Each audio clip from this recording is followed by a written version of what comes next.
மைக்ரோமேக்ஸ்லேருந்து இன்2பி அப்படிங்கிற ஒரு entry smart ஃபோனை லான்ச் பண்ணியிருக்காங்க. இது ஒரு இந்தியன் பிராண்ட் அப்படிங்கிறது நம்ம எல்லாருமே தெரியும். ஸோ இந்த மைக்ரோமேக்ஸோட இன்2பியில் எல்லா விஷயங்கள் வருது அப்படிங்கிறத இந்த வீடியோவில் பார்க்கலாம். வீடியோக்குள்ளே போக முன்னாடி ஒரே ஒரு லைக் மட்டும் கொடுத்துருங்க. இப்போ நம்ம வீடியோக்குள்ளே போகலாம்.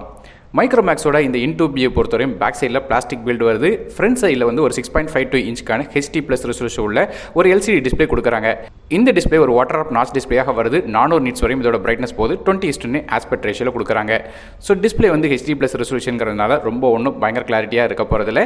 அதே பெர்ஃபார்மன்ஸ் அப்படின்னு பார்க்கும்போது இதில் வந்து ஒரு 12 nm யூனிசோக்கோட T610 அப்படிங்கிற ப்ராசர் கொடுக்குறாங்க. ஸோ இது ஒரு ஆக்டோ சிப்செட்டுக்காக கார்டெக்ஸோட A75 கோர்ஸ் பேஸ் பண்ணியிருக்கிற ப்ராசராக வருது. 1.8 GHz வரையும் கிளாக் ஸ்பீட் போகுது. மாலியோட G52 GPU கொடுக்குறாங்க.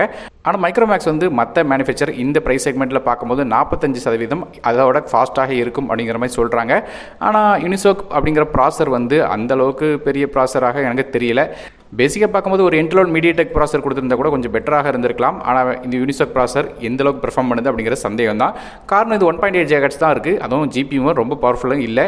மற்றபடி ரேம் மற்றும் இன்டர்னல் ஸ்டோரேஜ் அப்படின்னு பார்க்கும்போது 4GB RAM with 64GB storage, 6GB RAM with 64GB storage வருது. RAM version LPDDR 4X RAM பயன்படுத்துகிறாங்க. ஸ்டோரேஜ் வந்து eMMC 5.1 வருது.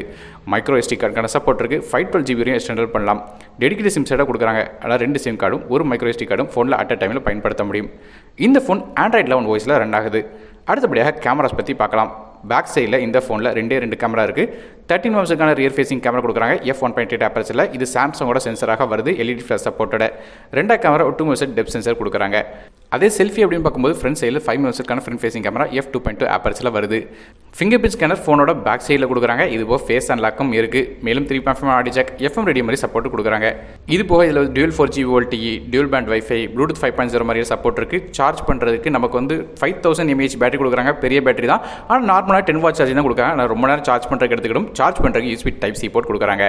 மைக்ரோமேக்ஸோட இந்த இன்2பியை பொறுத்தவரையும் ப்ளூ, பிளாக், கிரீன் அப்படிங்கிற 3 கலர்ஸில் வருது. இதோட விலை அப்படின்னு பார்க்கும்போது 4GB RAM 64GB ஸ்டோரேஜ் விலை 7999க்கும், 6GB RAM 64GB ஸ்டோரேஜ் விலை 8999 அப்படிங்கிற விலையில் ஃப்ளிப்கார்ட் வெப்சைட்டில் விற்கிறாங்க. ஸோ ஓவராக இந்த ப்ரைஸிங் வச்சு பார்க்கும்போது ஸ்பெசிஃபிகேஷன் வந்து ஓகே மாதிரி தான் தெரியுது. ஆனால் ப்ராசர் தான் ஒரு பெரிய பிரச்சனையாக இருக்குது. காரணம் யூனிசோக்கோட இந்த ப்ராசர் வந்து எந்த அளவுக்கு செயல்படும் தெரியல. அது மட்டும் இல்லாமல் 6GB RAM வரையும் கொடுத்துருக்காங்க. ஆனால் 6GB RAM வரையும் வந்து நமக்கு பெர்ஃபார்மன்ஸ் எடுக்க முடியுமா அப்படிங்கிற சந்தேகம் தான். ஸோ ஓவராலாக பார்க்கும்போது நமக்கு ப்ரைஸ் ஓகே, மற்ற எல்லாம் ஓகே. ஆனால் ப்ராசர் மட்டும் கண்டிப்பாக வந்து ஒரு கொஸ்டின் மார்க் தான் சொல்லுவேன். ஸோ ப்ராசர் வந்து எந்த அளவுக்கு இருக்குது அப்படிங்கிறது தெரியல.